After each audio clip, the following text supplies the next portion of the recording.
Just a great basic recipe that explains the science behind making the granola and how to do it in a way that works, which took me years to find. So today I'm sharing it with all of you and gonna have record of it so that my kids can reference this and even my grandkids as they get older.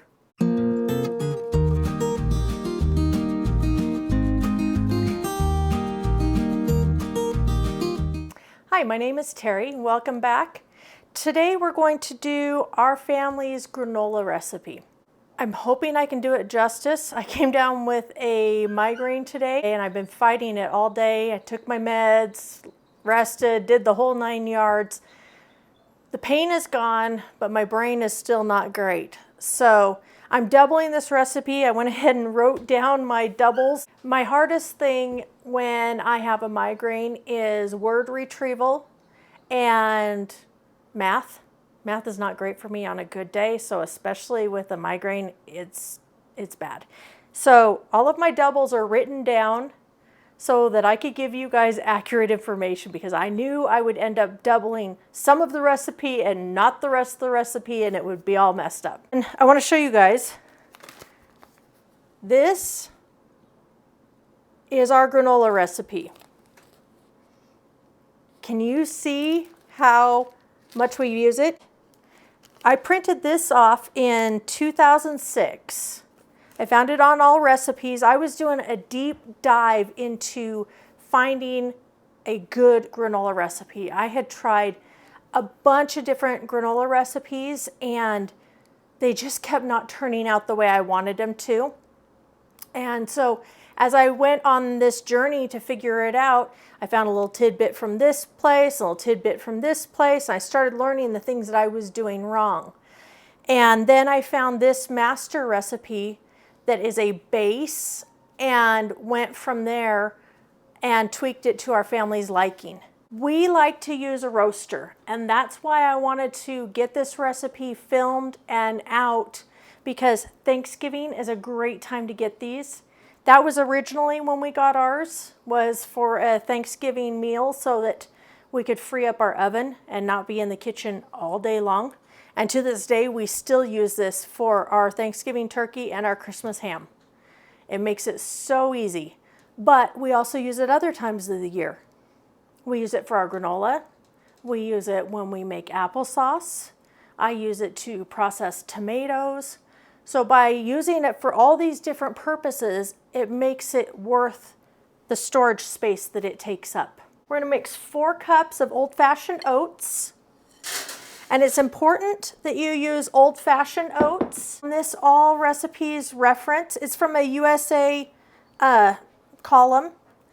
And they explain in it that if you use old-fashioned oats, not quick oats, it'll bake into a crisp golden granola.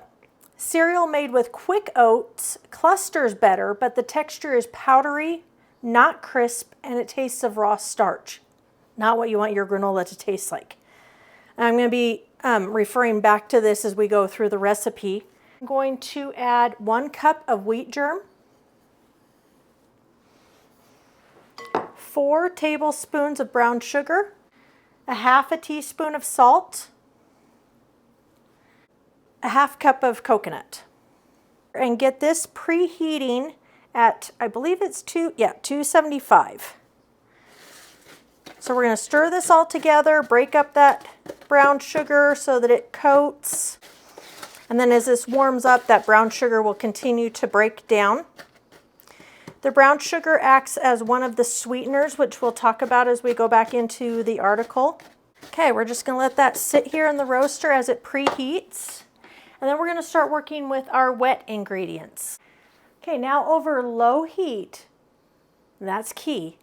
You're going to bring these wet ingredients to a simmer. Do not let them boil. That was one of the things I was doing wrong. Half a cup of maple syrup. We prefer the Log House because it doesn't have high fructose corn syrup. Okay, so to the maple syrup, we're going to add 6 tablespoons of vegetable oil. I know there's a breakdown for it, but again, brain's no good today. 2 tablespoons of water, 1 teaspoon ground cinnamon, and 2 teaspoons of vanilla.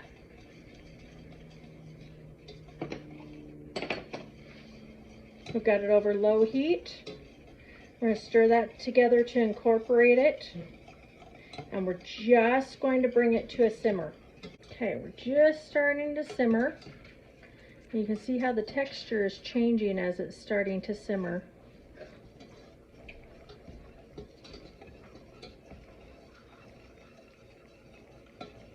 I'm going to go ahead and turn the heat off. And then we take this, then you drizzle this over the dry ingredients.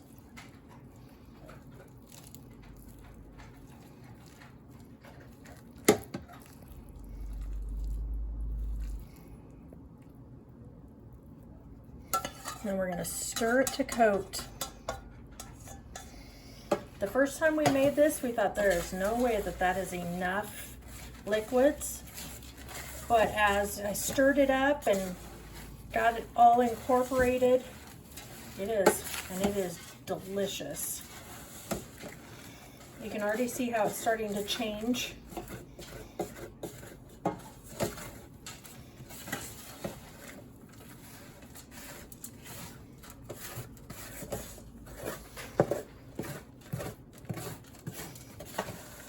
Now, this is a big roaster pan, but this is also considered a double recipe.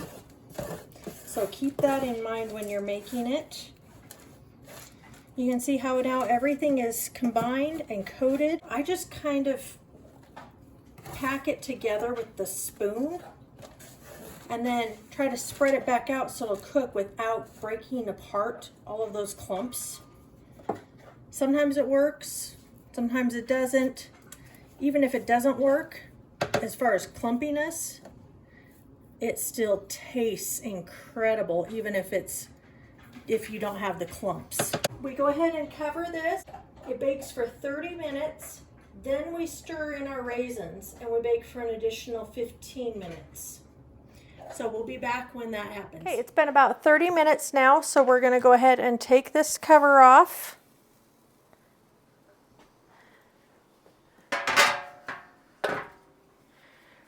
We're going to add our raisins to it, and we're going to stir them in.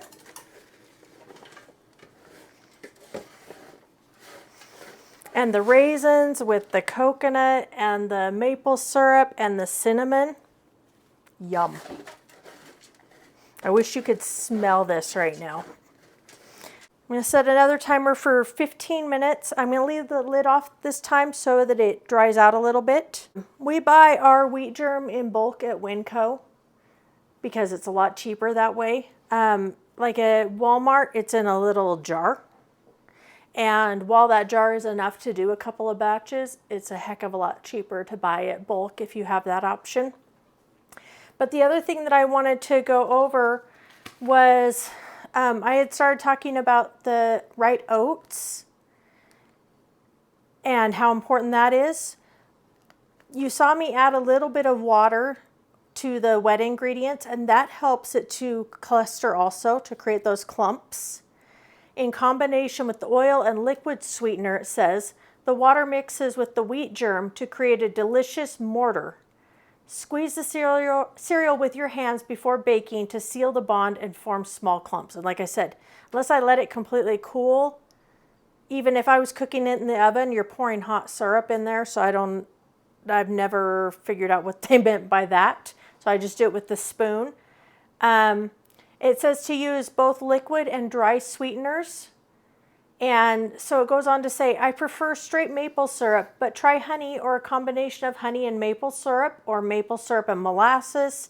Mix the brown sugar with the dry ingredients. It will sit on the cereal's surface to add color and flavor. You can reduce the sweetener slightly by omitting the brown sugar, but you'll need to increase the baking time to achieve the best color. If serving the granola with the milk or over plain yogurt, remember that it needs to be sweet enough to carry the dairy as well.